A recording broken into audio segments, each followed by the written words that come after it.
Ngayong taon dito sa Japan, mas maagang uminit kumpara last year. Alam ko na hindi ko na talaga magagamit yung mga long sleeves ko kaya ngayon itatabi ko na.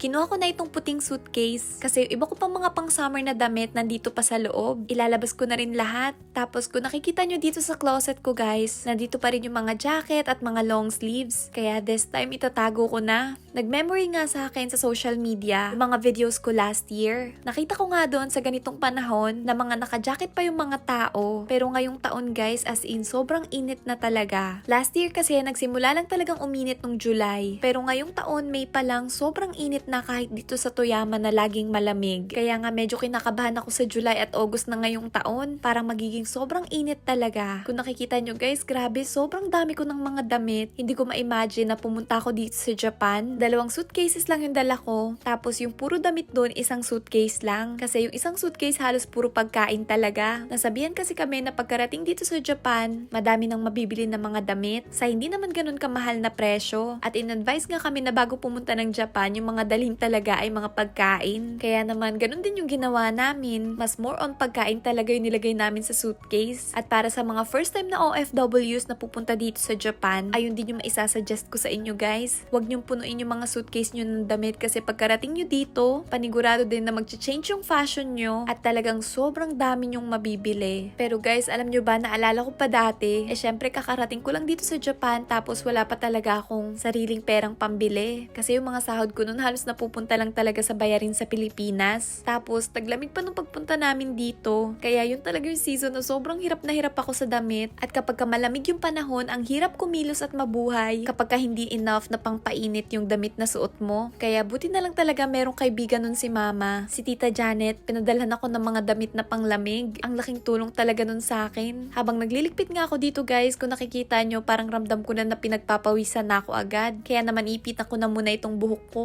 Dito kasi sa may closet ko walang aircon or electric fan. Syempre mga damit ko lang naman yung nandito. Pero guys, alam nyo, sobrang dami yung damit na nakikita dito. Pero lately lang talaga ako bumili ng mga sarili kong damit. At karamihan dyan galing pa sa iba't ibang mga tao. Karamihan dito mga bigay lang. Grabe guys, kinalat ko na talaga dito. At dito nga sa puting suitcase guys, halos hindi na talaga magkasya. Bali yung tinatabi ko ngayon yung mga panlamig, mga long sleeves, jackets. At ito, lahat ng mga suitcase na to, meron na ding mga laman. Lahat yan mga damit ko lang. Kaso nga wala na talaga mapaglagyan kaya yung ibang mga natira, kailangan ko ulit ibalik sa hangeran. Kaya naman ayan yung ginagawa ko ngayon. Wala akong choice, ihahanger ko na lang din dito kahit na mga panlamig kasi wala na talagang mapaglagyan ng mga suitcase. Alam nyo guys, sobrang ganda ng merong 4 na season. Kaso medyo struggle lang din talaga sa pagpapalit ng damit kada season.